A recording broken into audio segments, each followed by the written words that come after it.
Fid-diskors tiegħu tal-ħadd filgħodu, il-Prim Ministru Joseph Muscat spjega kif l-iktar persuni li jieħdu pjaċir jekk xi wħud ma jivvutawx fl-elezzjoni tal-Parlament Ewropew se jkunu Simon Busuttil u l-Kamp Nazzjonalista, l-istess kamp li rrabja lil ħafna Maltin meta ħamġu isem Malta quddiem l-Unjoni Ewropea.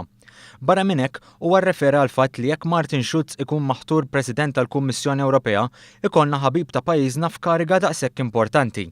Il-kandidati tal-Partit Laburista għall Parlament Ewropew huma tal-istess fema u dan joħroġ fiċ-ċar mill-kummenti li taw lil One News. Mario Farrugia Bort spjega li min ma jivvutax se jkun qed jagħti opportunità ikbar lill-Partit Nazzjonalista biex ikabbar in-negattività tiegħu. Jekk wieħed jikkonsidra l-imġiba negattiva tal-Partit Nazzjonalista kemm ilhom fl-oppożizzjoni, allura dan sa jkompli tihom irriħ fil-qala biex ikomplu ikunu aktar negattivi. Min-naħa tiegħu Charlon Guder fisser kif ix-xewqa hi li dan ikun l-ewwel partit politiku Malti li jirbaħ din l-elezzjoni fl-istess waqt li jkun fil-gvern. Ikunu l-ewwel partit fil-gvern f'pajjiżna li jirbaħ dawn l-elezzjonijiet tal-Parlament Ewropew.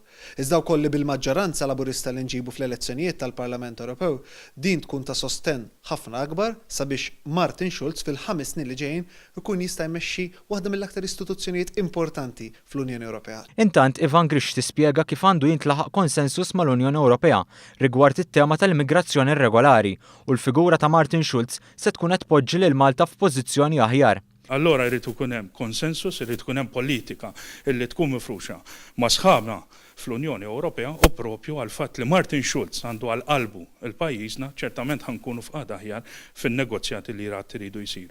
Miriam Dalli fissret kif gvern mhux faċli jġib maġġoranza f'din it-tip ta' elezzjoni, speċjalment meta jkun ilu perjodu qasir jigverna.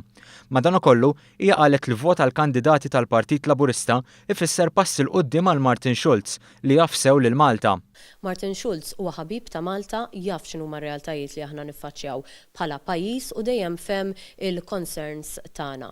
Huwa persuna li kien qrib ħafna tal-membri parlamentari Ewropej, inkluż ukoll Joseph Muscat meta kien membru parlamentari Ewropew. Min-naħa tiegħu, Cyrus Engeler fisser kif Martin Schulz huwa l-persuna li jista' jġib bidla fil-Kummissjoni Ewropea, istituzzjoni li dawn l-aħħar snin kienet konservattiva għall-aħħar. Dejjem ngħidulhom l-istess ħaġa.